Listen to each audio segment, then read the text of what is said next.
How you guys doing? How you guys doing?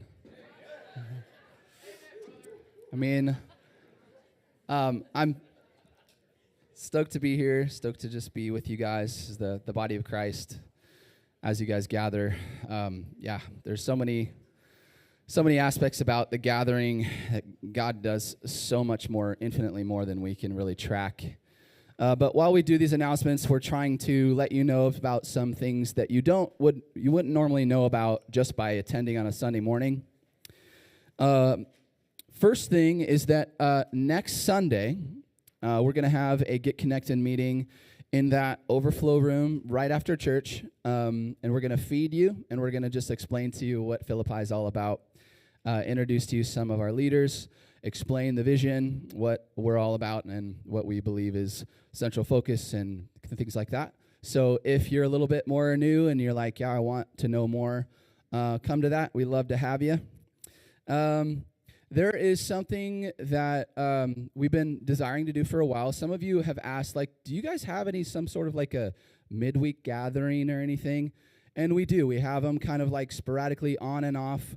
They're always usually in 6-week spurts. So it's like if you miss it, if you're not paying attention, you might miss the 6-week thing. Well, we're going to have something on Tuesday nights coming up.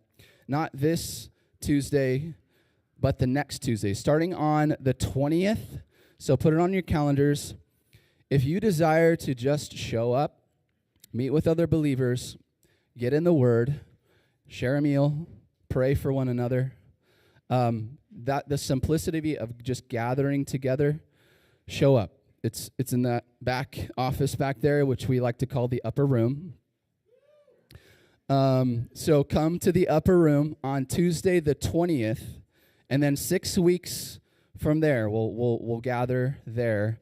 And basically what we're going to do is, just like I said, share a meal, get in the Word, discuss different aspects of stories that reveal the heart of God.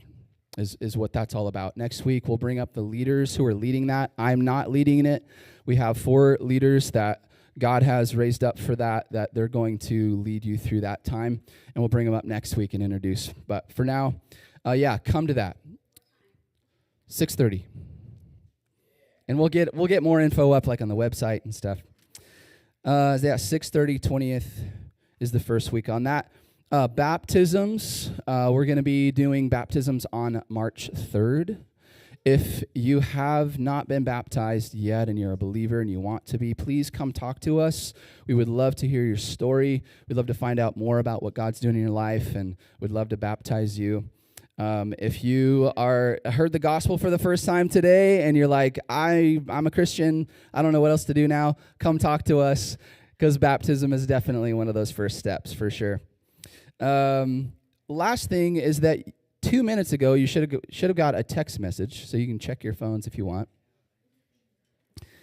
This is something that we remind you of on a periodic basis. This is basically what this is this gathers information from you as to what needs of the body that you would like to be informed about. So, like I said, beyond a Sunday morning gathering, there are a lot of things that the body of Christ is doing to meet one another's needs, whether that be a physical need, whether that be a prayer need, or transportation, or something relational, or a meal. So there are a lot of different ways that we can be the body of Christ to one another. And this isn't just about a gathering, right? This is about a community who... and I was thinking of that song, that may you be glorified in our love, right? Our love for one another.